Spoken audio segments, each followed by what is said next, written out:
Man, you might get mad at me, but I'm gonna say it anyway.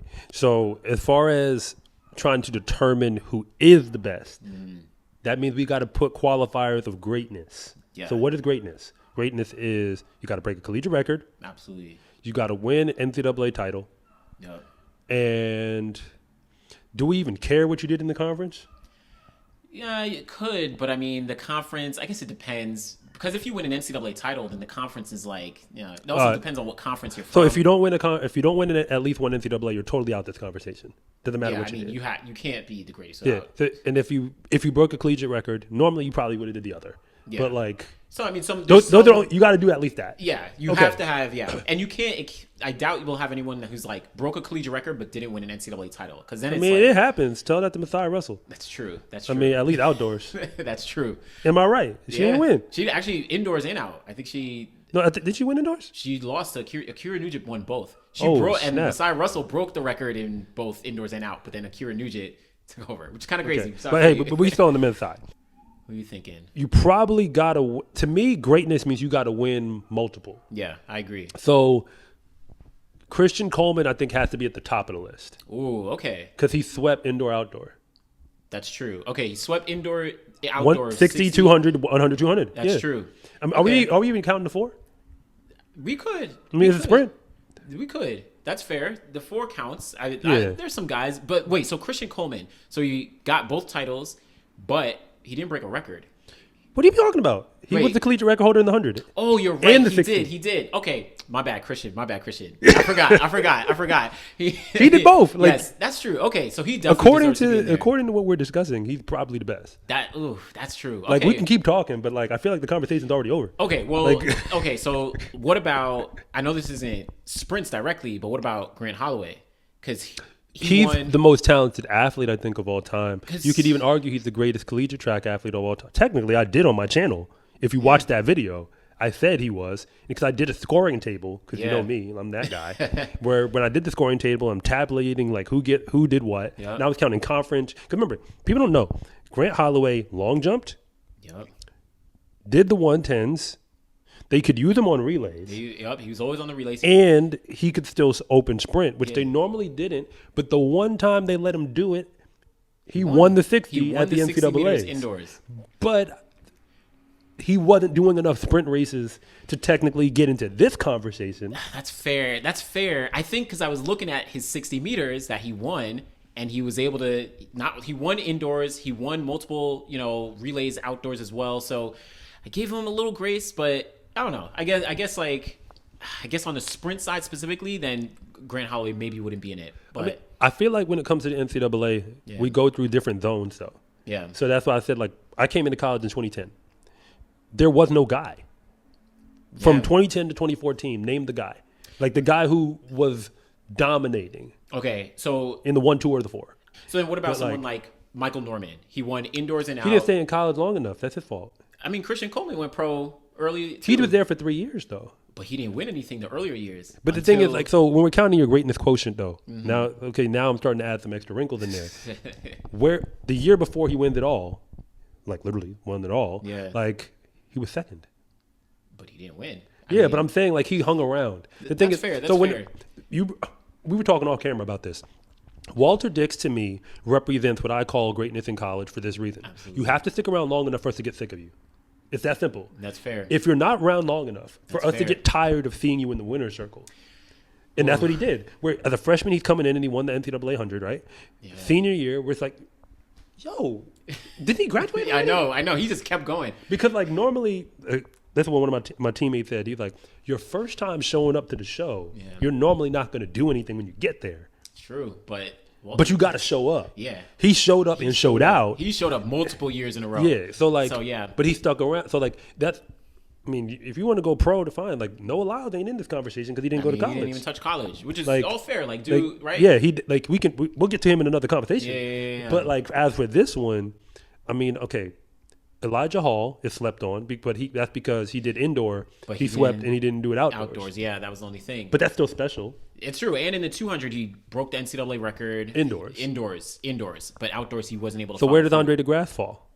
Andre DeGrasse, but the thing with Andre is is it because he came from junior college and then went to USC? But he was there. He did 1 year USC. 1 year. But he won the 100. He won the 100 and the 200. Yeah, so he swept outdoors. He swept outdoors. That's fair. That puts you in the conversation. Andre's in the conversation. I mean, and he didn't sweep it at JUCO, if I remember correctly, the year before. No. Most people wouldn't even know that. What about Trayvon? So Trayvon, the year before, he just won 100 though. He never won the 2, and he came back a second year and got beat by Andre. Yeah. Wait, well, he won the indoor 2 one of the years. NCAA indoor. Are you sure? The year that TFR will tell us if we're wrong. Listen, I think it's the year that I think it was that because he didn't make the 60-meter final. I know because I checked. Both his Andre, freshman year, he did not make the 60-meter final. Yeah, both Andre and Trayvon didn't make the. Well, Andre wouldn't make a 60-meter final. That's anyway. true. Like the way he runs, he wouldn't. I think that was 2015. I think Trayvon won the 200 indoors, and in 2014 he had won the 100 outdoors.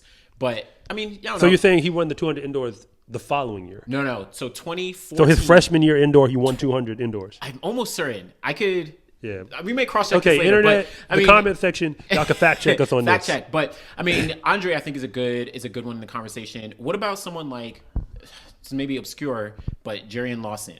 So he won the 100. One hit wonder. He won the 100. When it comes to 200. When it comes to his sprinting, remember. Great athlete. Double you can throw him in the champion. Look, that's a whole separate video when we talking about. We talking about the sprinters, man. But I'm saying if Trayvon didn't even win. win. Do you realize Jarian Lawson? I did the math, and I'm willing to bet if you fact check me on this, y'all gonna find out that I'm right. Jarian Lawson literally never won a 100-meter dash ever in his entire college career until that NCAA final. Is that not what matters? No, he did. I'm not knocking that. He did sweep it, and that puts him in this conversation. But let's clarify. We're trying to figure out who the greatest is. So far, everyone we're bringing up, we're just trying to determine if they knock off Christian. That's all we're doing.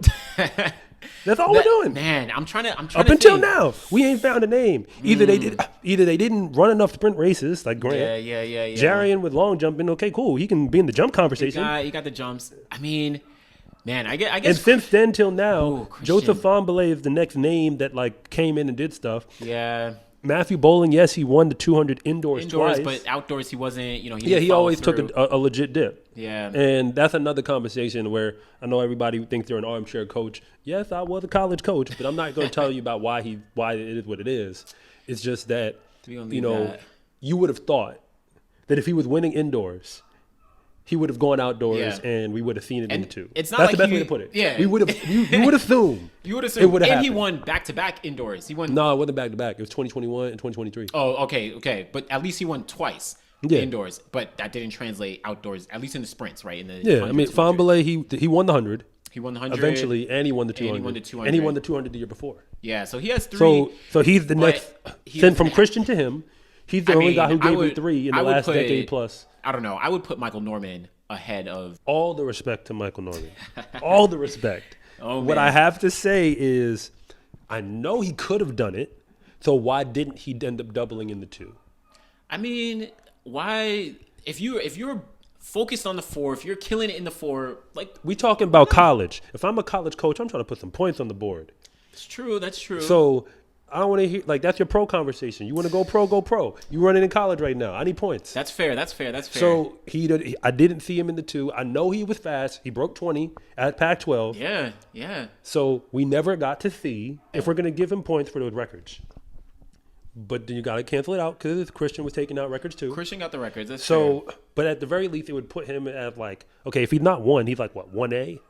Yeah. But that 200 not being there is what makes it it's hard to give him that I'll give space. Christian that top spot, and then I would say Michael Norman after that. That's your second. I'll give Michael Norman second. I want to put Grant Holloway, but the hurdles are not the sprints, which is fair. To me, it's Michael Norman and Joseph Famblay duking it out for second. But I wouldn't. Joseph killed it, but I wouldn't say Joe is ahead of Michael because because of the lack of records. He didn't break any records, and he didn't win anything indoors. Did he not win an indoor 2? I don't think he won an indoor 2. I feel like he was running with. You had Terrence Laird and Matt Bowling were running. He did. Obviously, he didn't win it. Well, 2021 he didn't win it, but I feel like 2022 maybe he did. Could have been, but I don't know. I don't remember if he won Who, if he didn't, then who did? Because I feel like there was a year that was like a down year. Like one of those dead years that like the 60-meter winner in like 2022 was like some random guy. And I don't mean rude. I know it sounds rude, but I mean like some guy whose name we don't hear ever again. We don't remember. Like he showed up at that meet. He won that event. And then you go looking for him. And it's just like, where he be at? You don't see him running pro. NCAA outdoor, you didn't see him really. Yeah, no. Yeah, I don't know. But I would put Michael Norman because he has the 2 titles and he got the indoor NCAA record, outdoor record. But Christian Coleman, I think, definitely has that conversation. There's probably someone that we're forgetting though, but I mean the comments will tell us. But let's be honest. Oh, Divine Oduduru won. He won the double. And he's who we left out. Yes, he's the guy who didn't make the conversation. But the problem, and that was not us intentionally trying to disrespect him for reasons that we will not bring up right now. We'll leave that alone. But I mean, to be fair, it was only 1 year. Like he didn't do. Well, actually, Divine is a good case. 2018, he won the 200 outdoors. And then he followed through the following year and got the 100 and the 200. And he's number 2 all time in the 200. So he actually has a decent case. It's not ahead of Christian, but he has a decent case. All right. Well, I mean, you could argue that he was the most important to kicking off like this whole Texas Tech. Exactly. Like taking over. Exactly. And I did a video on that, so definitely check that out. I've mentioned them a lot. Yeah. I never gave them their own video. But like if you go through my videos, you will see them profiled a few times. Yeah. So what are we talking about? Terrence Jones. Okay. Well, the thing, he hasn't won anything outdoors yet. He has a well, I mean, he won 2 back-to-back 60s and he's a collegiate record holder tied with it. So if he does it this year, if he does it this year, it's like he is now in the conversation. He's in the convo. He's like near in the conversation, but I mean he moved to the top line if he does what he's supposed to do. Because if he doubles 100 and 200, that could be a problem. He could be like the guy, but he doesn't have any other titles outdoors at least. So yeah. I mean, he ain't gonna stay in college after this year, so like I know he's probably out. This is it. Okay, yeah. So Terrence Jones in that convo. We'll see how things pan out for him. So, all right, Terrence Jones, if you're watching, listen, we're watching. Yes, Terrence Jones. If you're watching, I'm looking at the camera. If you're watching, we're watching, and if you're watching, we are watching. Yeah. So we'll see, but I think we could be good. Christian Coleman is that top guy. My name is Anderson from The Final Leg. And I'm Coach Rob from SCA Track and Field. And thank you for watching this segment from The Finish Line. If you want to know what's really going on at the high school and college level, be sure to subscribe to Coach Rob Track and Field. And if you want more content on the best track and field athletes in the world, be sure to subscribe to The Final Leg.